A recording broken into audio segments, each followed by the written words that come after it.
श्री स्वामी समर्थ. नमस्कार मित्रांनो, आपल्या प्रत्येकाच्या आयुष्यात असे काही नातेवाईक असतात जे समोरून तर खूप गोड बोलतात, पण त्यांच्या डोळ्यात आपल्याबद्दल मस्कर स्पष्ट दिसत असतो. तुमची प्रगती झाली की त्यांच्या पोटात गोळा येतो, किंवा तुम्ही घेतलेली नवीन गाडी पाहून त्यांच्या चेहऱ्यावरचं हसू गायब होतं.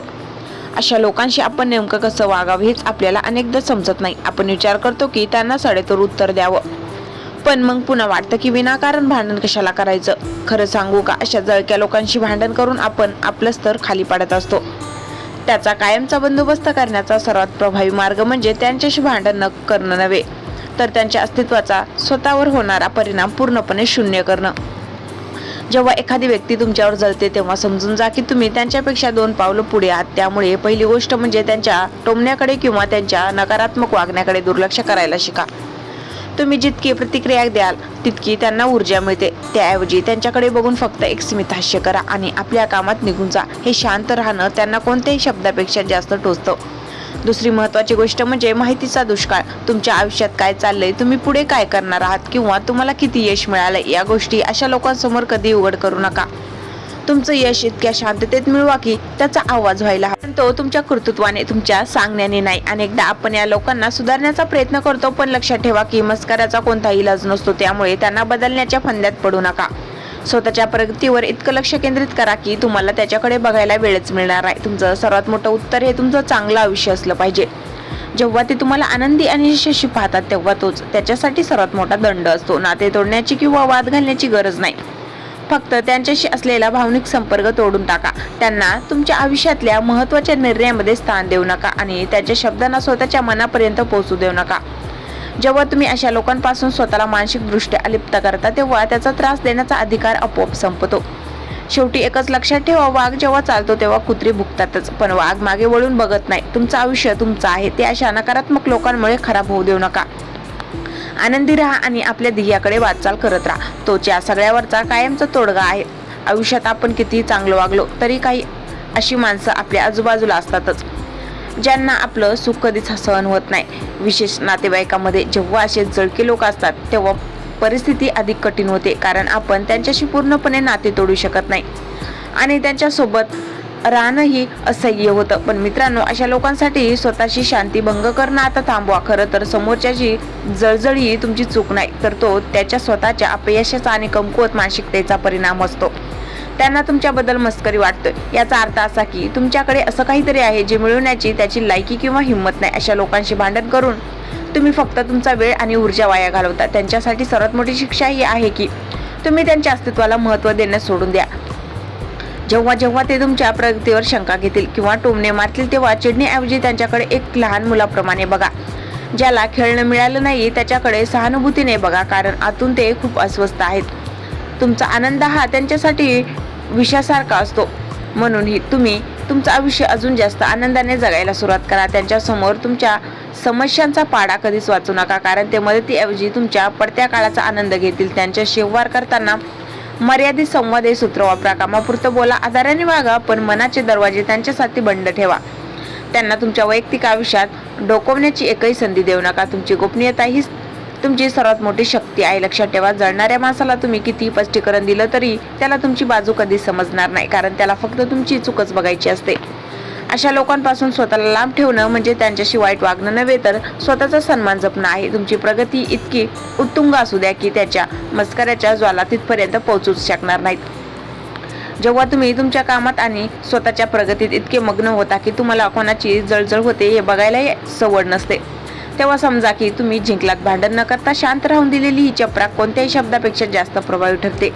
स्वतःवर विश्वास ठेवा आणि अशा नकारात्मक लोकांमुळे स्वतःचा आत्मविश्वास कमी होऊ देऊ नका, कारण तुमचं आयुष्य त्यांच्या मतावर नाही तर तुमच्या कष्टावर अवलंबून आहे. कधी कधी आपल्याला प्रश्न पडतो की आपण कोणाचं काय बिघडले, तरीही काही नातेवाईक आपल्या पाठीमागे उखळ्या पाखळ्या का करतात. खरं तर मित्रांनो, मस्करी नातेवाईक हे त्या आरशासारखे असतात, ज्यात त्यांना तुमची प्रगती नाही तर स्वतःचं अपयश दिसत असतं. अशा लोकांशी भांडण करणं म्हणजे चिखलात दगड टाकण्यासारखं आहे. उडणारे शिंतोडे शेवटी आपल्याच अंगावर येतात. त्यामुळे त्याचा कायमचा बंदोबस्त करायचा असेल तर सर्वात आधी त्यांना तुमच्या आयुष्यातून डिलीट करण्याऐवजी डिस्काउंट घ्यायला शिका. म्हणजे त्यांच्या बोलण्याला कवडीचीही किंमत देऊ नका. जेव्हा तुम्ही त्यांच्या टोमण्याकडे दुर्लक्ष करून स्वतःच्या आयुष्यात सेलिब्रेशन करता तेव्हा त्याची जळजळ दुप्पट होते. त्यांना वाटत असतं की त्यांच्या बोलण्याने तुम्ही रडाल किंवा चिडाल, पण जेव्हा तुम्ही उलट हसून त्यांचा प्रतिसाद देता तेव्हा त्यांचा अहंकार पूर्णपणे चकनाचूर होतो. अशा लोकांसाठी नो रिॲक्शन हे सर्वात घातक शस्त्र आहे. ते तुमच्याबद्दल आपोआप सोडतील, लोकांकडे तुमची नाहक बदनामी करतील, पण तुम्ही मात्र शांत राहून फक्त तुमच्या यशाकडे लक्ष द्या. तुमचं यश हे इतकं मोठं असावं की उद्या त्यांच्या नातेवाईकाने लोकांकडे तुमची ओळख सांगताना अभिमानाने सांगावं. भलेही मनात त्यांच्या आग लागलेली असेल, त्यांच्याशी संवाद ठेवताना एक लक्ष्यरेषा ओढून घ्या. घरातल्या खास गोष्टी, तुमचे आर्थिक व्यवहार किंवा तुमचे प्लॅन्स त्यांच्यापासून गुपित ठेवा. तुम्ही त्यांना जेवढं कमी सांगाल तेवढं त्यांना तुमच्यावर टीका करायला कमी साहित्य मिळेल. लोकांच्या नजरेत तुम्ही चांगलेच राहा, पण मनातून त्यांना कायमचं बाद करा. लक्षात ठेवा, कोळसा जोपर्यंत जळत असतो तोपर्यंत तो दुसऱ्याला चटका देतो, पण एकदा का तो विजला की हात काळे करतो. हे नातेवाईक सुद्धा तसेच असतात. त्यांच्याशी जास्त जवळीक नको आणि शत्रुत्वही नको. त्यांच्यासमोर इतके पॉझिटिव्ह राहा की तुमची सकारात्मक ऊर्जा पाहून त्यांना तिथून पळ काढावा लागेल. तुमची शांतता त्यांना वेळ करून सोडेल आणि हेच तुमचं खरं यश असेल. कोणाच्याही मस्करामुळे स्वतःची स्वप्न सोडू नका किंवा कोणालाही तुमच्या मनाची शांती हिरावून घेण्याचा अधिकार देऊ नका. तुम्ही स्वतःमध्ये इतके समृद्ध व्हा की समोरच्याच्या जळण्याचा धूर तुम्हाला स्पर्शही करू शकणार नाही. हाच खरा आणि कायमचा बंदोबस्त आहे, जिथे तुम्ही जितका आणि ते स्वतःच्याच मस्करात हरतात. मित्रांनो, आपण अनेकदा विचार करतो की नातेवाईक म्हणजे आधार, पण कधी कधी हाच आधार आपल्या प्रगतीला सर्वात मोठा अडथळा ठरायला लागतो. जळके नातेवाईक हे त्या वाळवीसारखे असतात, जे बाहेरून दिसत नाहीत पण आतून तुमची उमेद पोखरण्याचा प्रयत्न करतात. अशा लोकांशी भांडण न करता त्यांचा बंदोबस्त करणं ही एक कला आहे, आणि ती कला म्हणजे इग्नोरन्स. तुम्हाला माहिती आहे का, जेव्हा आपण एखाद्याच्या बोलण्यावर चिडतो तेव्हा आपण नकळतपणे त्या माणसाला स्वतःवर नियंत्रण ठेवण्याचा अधिकार देत असतो. मग तो माणूस ठरवतो की तुम्ही कधी दुःखी व्हायचं आणि तुम्ही कधी रागवायचं. हा अधिकार त्यांच्याकडून परत हिसकावून घेणं हाच त्यांचा कायमचा बंदोबस्त आहे. ज्या दिवशी तुम्ही त्यांच्या वाईट वागण्याकडे एखादी विनोदी घटना म्हणून बघायला शिकाल, त्या दिवशी त्यांचं तुमच्यावरचं वर्चस्व संपलेलं असेल. अशा लोकांशी वागताना गोष्ट कायम लक्षात ठेवा की समोरचा माणूस तुमच्यावर जळतोय कारण त्याला तुमच्यासारखं बनायचं आहे, पण तो बनू शकत नाही. हा त्याचा स्वतःशी असलेला लढा आहे, तुमचा नाही. त्यामुळे त्याचं ओझं तुम्ही तुमच्या डोक्यावर का घेता? त्यांच्याशी बोलताना विषयाला बगल द्यायला शिका. जेव्हा ते तुम्हाला टोमणा मारतील तेव्हा त्या विषयावर चर्चा करण्याऐवजी एखादा दुसराच आनंदी विषय काढा किंवा शांतपणे तिथून निघून जा. तुमची अलिप्तता त्यांना विचार करायला भाग पाडेल की आता त्यांच्या शब्दाचा तुमच्यावर काहीच फरक पडत नाहीये. जेव्हा शिकारच प्रतिसाद देत नाही तेव्हा शिकारी आपोआप आपली वाट बदलतो. हीच पद्धत तुम्हाला तिथे वापरायची आहे. तुमच्या यशाच्या बातम्या त्यांच्यापर्यंत पोहोचू द्या, पण त्यामागचं तुमचं कष्ट किंवा तुमच्या अडचणी कधीच सांगू नका. त्यांना फक्त तुमचं हसणं दिसू द्या. जे लोक तुमच्या पाठीमागे बोलतात त्यांना तिथेच राहू द्या, कारण पाठीमागे बोलणारे कायम तुमच्या मागेच राहतात. ते कधीच तुमची बरोबरी करू शकत नाहीत. आयुष्यात आपली माणसं कोण आणि आपल्यासारखी दिसणारी माणसं कोण यातला फरक ओळखायला शिका. तुमची ऊर्जा अशा लोकांसाठी वाया घालू नका जे तुमच्या प्रगतीने आनंदी होऊ शकत नाहीत. शांत राहा, सुरक्षित अंतर ठेवा आणि आपल्या ध्येयाकडे अशा वेगाने धावा की मागे वळून बघताना ते मस्करी लोक तुम्हाला खूप लहान वाटतील. हा सर्वात सभ्य आणि सर्वात कडक बंदोबस्त आहे, जो विना भांडण तुम्हाला मानसिक शांतता देईल. आयुष्याच्या प्रवासात आपल्याला अनेक प्रकारची माणसं भेटतात, पण काही माणसं आपल्या आयुष्यात फक्त आपल्याला परीक्षा घेण्यासाठीच आलेली असतात. जळके नातेवाईक हे त्या परीक्षेसारखेच आहेत. खरं तर आपण जेव्हा त्यांच्याबद्दल विचार करतो किंवा त्यांच्या वागण्याने अस्वस्थ होतो तेव्हा आपण आपली सकारात्मक ऊर्जा त्यांना दान करत असतो. त्यांचा कायमचा बंदोबस्त करण्याचा सर्वात सात्विक आणि प्रभावी मार्ग म्हणजे दुर्लक्ष करण्याची शक्ती विकसित करणं. संतांनीही म्हटलं आहे की निंदकाचे घर असावे शेजारी, पण याचा अर्थ असा नाही की त्यांच्या निंदेने आपण स्वतःला त्रास करून घ्यावा. उलट त्यांची निंदा ही आपल्याला अधिक सावध आणि अधिक यशस्वी होण्यासाठी खतपाणी ठरली पाहिजे.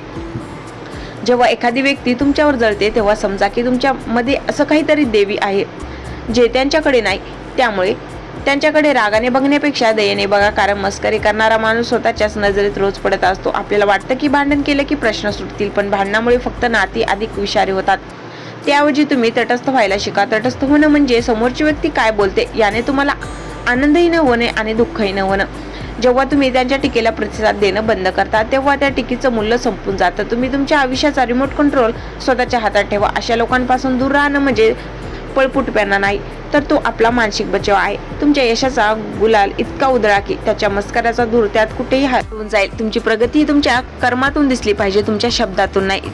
ज्यांना तुमची किंमत नाही त्यांच्यासाठी तुमचे अश्रू किंवा तुमचा राग दोन्ही वाया घालवू नका. जगाचा एक नियम आहे, जो फळाने लदलेला असतो त्यालाच लोक दगड मारतात. त्यामुळे जर लोक तुमच्यावर जळत असतील तर समजा की तुम्ही आयुष्यात काहीतरी चांगलं कमवलं आहे. या लोकांचा विचार करणं सोडून द्या आणि स्वतःचे अंतरंग डोकावून बघा. तुम्ही स्वतःशी प्रामाणिक असाल तर कोणाच्याही जळण्याने तुमच्या आयुष्यातलं चैतन्य कमी होऊ शकत नाही. स्वतःच्या ध्येयाचा ध्यास इतका मोठा ठेवा की आजूबाजूला कोण काय बोलतं हे ऐकू येण्यासाठी तुमच्याकडे वेळच उरणार नाही. हे जग खूप मोठं आहे आणि यात तुमचं स्थान खूप मोलाचं आहे. ते अशा क्षुल्लक लोकांसाठी कमी करू नका. शांत राहा, संयम ठेवा आणि आपल्या कर्तृत्वाने जगाला उत्तर द्या. हाच खरा विजय आहे आणि हाच त्या जळक्या प्रवृत्तीचा कायमचा बंदोबस्त आहे. तर मित्रांनो, सत्य शेवटी मला इतकं सांगायचं आहे की आयुष्य खूप छोटं आहे आणि ते अशा लोकांसाठी रडत बसण्यात किंवा त्यांच्याशी भांडण्यात घालवणं अजिबात परवडणार नाही. जे लोक तुमच्यावर जळतात त्यांना त्यांच्याच आगीत जळू द्या. तुम्ही मात्र तुमचं सुगंधी आयुष्य फुलासारखं फुलवत राहा. लक्षात ठेवा, तुमची शांतता हेच तुमचं सर्वात मोठं शस्त्र आहे आणि तुमचं यश हाच त्यांना दिलेला सर्वात मोठा पुरावा. आजपासूनच ठरवा की कोणाच्याही नकारात्मकतेचा परिणाम स्वतःच्या मनावर घेऊ द्यायचा नाही. जर तुम्हाला हा व्हिडिओ मनापासून पटला असेल आणि यातून तुम्हाला थोडी जरी प्रेरणा मिळाली असेल तर व्हिडिओला लाईक नक्की करा. तुमच्या आयुष्यातही असा एखादा अनुभव आला असेल किंवा एखादा असा नातेवाईक असेल ज्याने तुम्हाला त्रास दिलाय तर कमेंटमध्ये तुमचं मत नक्की मांडा. हा व्हिडिओ आपल्या त्या मित्राला शेअर करा ज्यांना सध्या अशा मानसिक आधाराची गरज आहे. आणि हो, अशाच नवनवीन आणि वास्तववादी विषयावरचे व्हिडिओ पाहण्यासाठी आपल्या चॅनलला सबस्क्राईब करायला विसरू नका. पुन्हा भेटूया अशाच एका खास विषयासह. तोपर्यंत आनंदी राहा, यशस्वी राहा. धन्यवाद.